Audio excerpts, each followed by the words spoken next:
Welcome to a very special Who's at the Chef's Table with Chef Dan. This week, your hostess, Doris WithaD, sits down with live fire cooking Eggspert Ron Dimpflmaier, aka Captain Ron Cooks. Hi everyone, I'm Doris WithaD, and we are SoFloDining magazine. Today I'm in Coral Springs, and we have the distinct pleasure and delight to present to you Captain Ron at the chef's table with Chef Dan. I want the green egg. What about the green egg? Which one? Which We have a whole backyard full of green eggs here. I love it. I absolutely love it. And a blue one, that's right. We have to get into that one. Yeah. It's special. Thank you so much for bringing us into your heart and into your home. Thank you. We My do pleasure. appreciate it. Yeah, absolutely. My pleasure. I love it. Thank you. Yeah. Yeah, I mean, it's just amazing.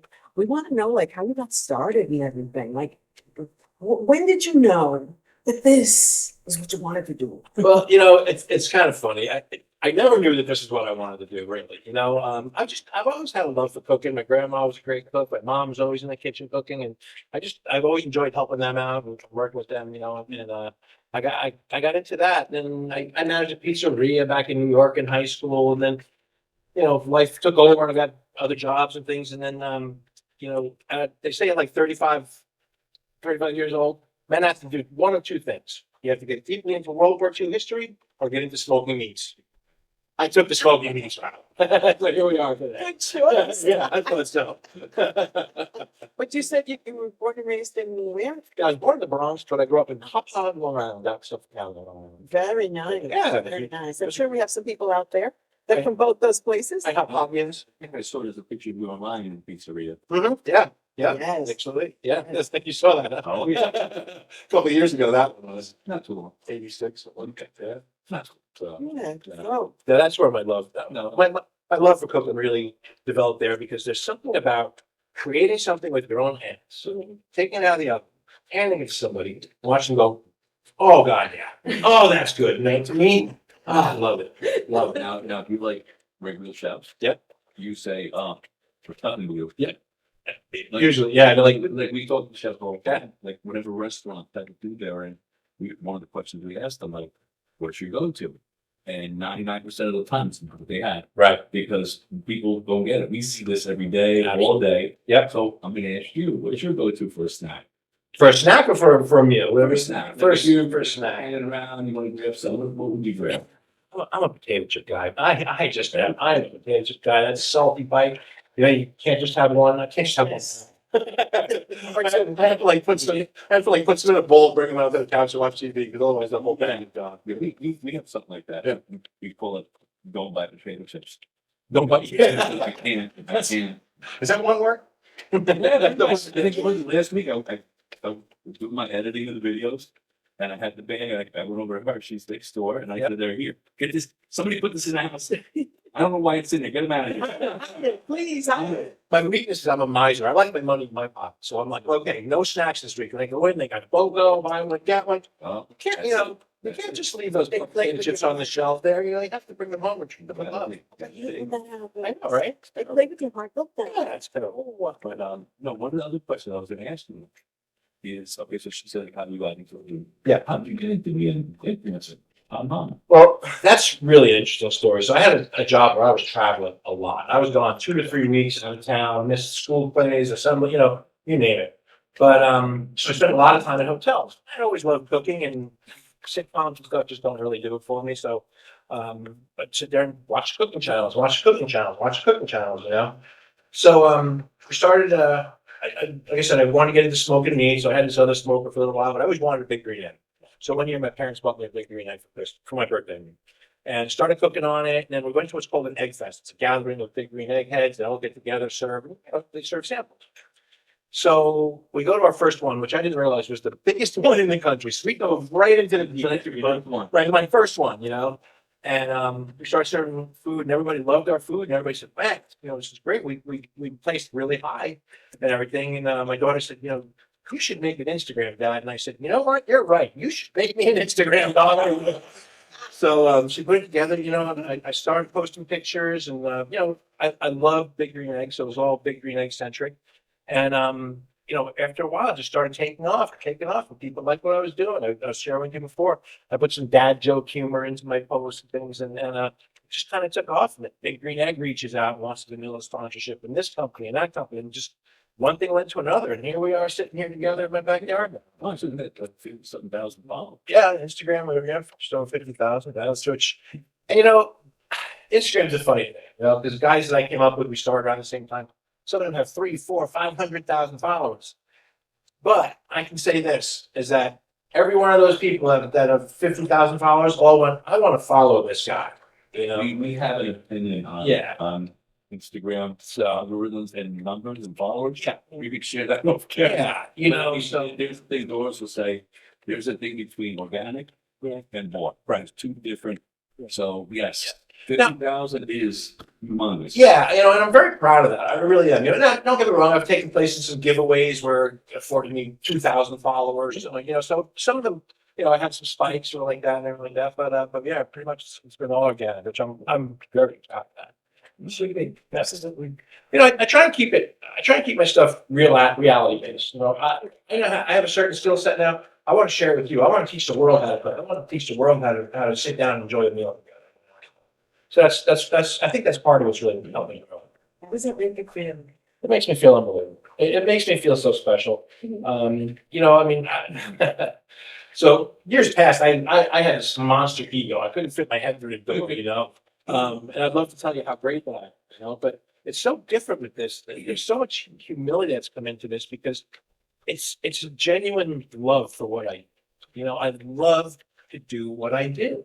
And, you know, I always know there's people that are better and there's people who are more, but, you know, there's so many parts about it that are just so humbling. That it's been just a wonderful thing. I'm not even sure if I answered your question. No, you did. I And did. and not only that, but I just realized something that I didn't realize before. Yeah. There's a lot of people say, I love her smile. And I never realized it before, but I smile all the time that I'm on camera. Yeah. And it's because this is what I'm doing that I totally enjoy. Yep. This is the best moment of my life right now. It's nice when the work can bring you joy. One day we'll make contact. And they asked me, would I do chef's table, put someone without the restaurant, whatever. Right. And remember I put absolutely. Absolutely was the answer. Because to me, I always said growing up and I went to college to be a chef, but I was already cooking since I was 14. Sure. And I was already running kitchens, but I went there to get what they say, to get the paper. Yeah. You know, because you couldn't get past a certain part without that paper. Sure. So anyway, I did that. And one of the lessons an old German chef taught me was part of being a chef is passing your craft on.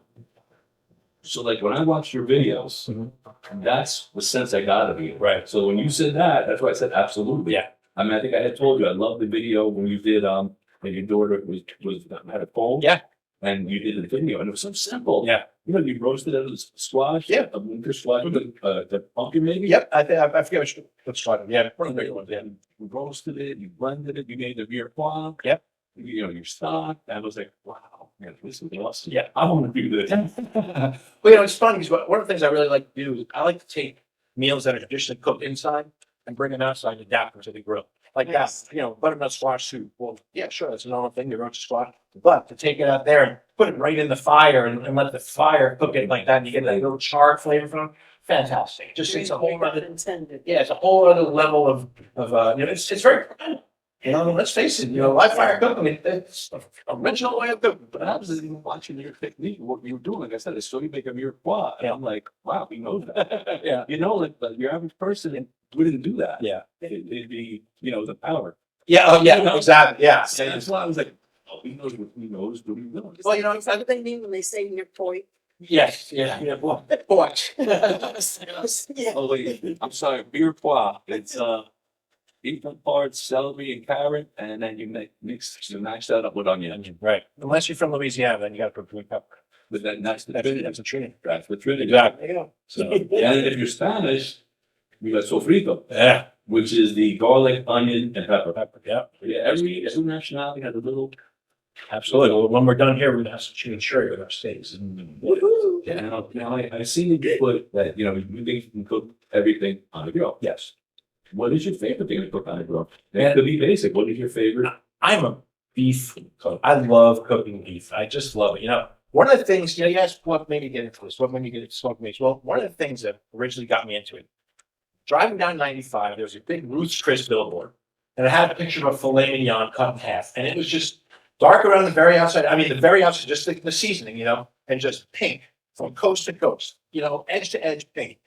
I want to know how to do that, you know, 'cause I would cook steak and it would be gray around the outside, pink, and then red in the middle, you know, what am I doing wrong? I wanted to learn that. That's really how I originally wanted to get into learning barbecue and grill out. Yeah, stupid billboard. Isn't that funny? Yeah. Those are the things. Yeah. That's the fabric of our lives, as they say. Yeah. Yeah, you know, if you come from inspiration, can come from anywhere. Mine has to be a Olympic fest. And my friend went to a library for a book or something. I think they were having a college fair. There was a culinary store there. Uh-huh. And I went, talked with a lady, and made an appointment. And I said to myself, what have I been doing since I'm 14 years old? Yeah. Working in the kitchen. Why am I going to be an architect? I don't know the first thing about that. You know, so yes, I hear you. little things. Yeah. Yeah. Where Doris says, let them say, Pivot. Yeah. And there's nothing like pivot. Yep. There's a lot of strength in it. And there's not everybody can do it. Not everybody can do it. It's true. Sometimes it hurts your ankles. Yeah. Sometimes it hurts your knees. Yeah. Sometimes it hurts your bone. Sometimes You you just fall on. integrate it. Yeah. Yeah. Yeah. You know what? At the end, when you finally do embrace the pivot, Yeah.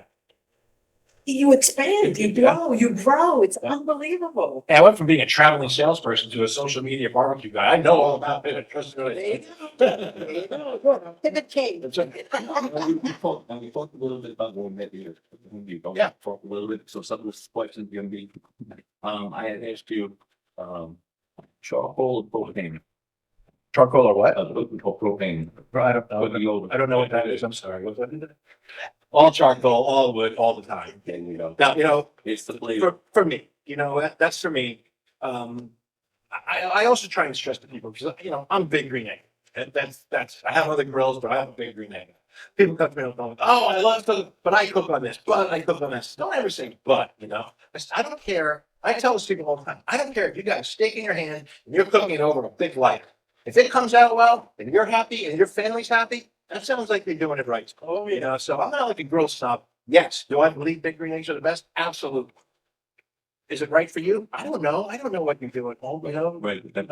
I have a good friend of mine, my chiropractor, probably, you know, I know the guy for years and years. He wanted to get into grilling, you know, and he's just always on the go. He's not one of those, let's take our time and chill, you know. So he came out and we wound up getting a pellet grill, you know, instead of a big green egg. We wound up getting a pellet grill because I'd rather see somebody get into it and use the stuff and actually get outside and do it rather than get frustrated with it. With a charcoal grill, there's a learning curve. You know, you got to learn its back control, temperature.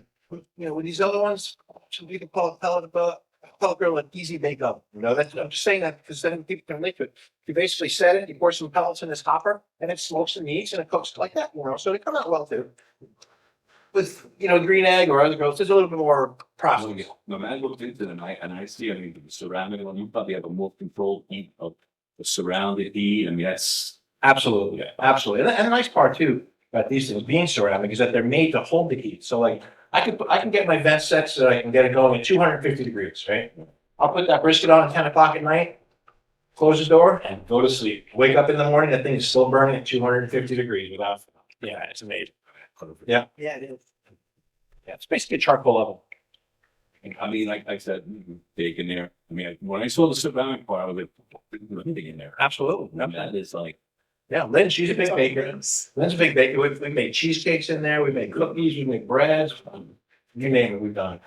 you know, but I had asked about charcoal because I know we see a lot of places coming out now, steak places that are doing cooking over charcoal. Absolutely. Which, you know, which is unique. And I think I told you, we went to one in the Carolinas Yeah. where I wasn't sure about it. And we would hit the parking lot and I was like, yeah, I'm like, okay, we made the right decision. Yeah, that's great. But, so what keeps you going in the online and? Well, you know, I feel very blessed. I feel just extremely blessed that I get to do this for a living, you know. I get called chef all the time. I don't consider myself a chef. I didn't go to culinary school. I wasn't trained, you know, I don't feel that I've earned that qualification. You know, I don't know. I know how to build levels of flavor. I know mere, you know, I mean, I know how to cook you a really decent meal.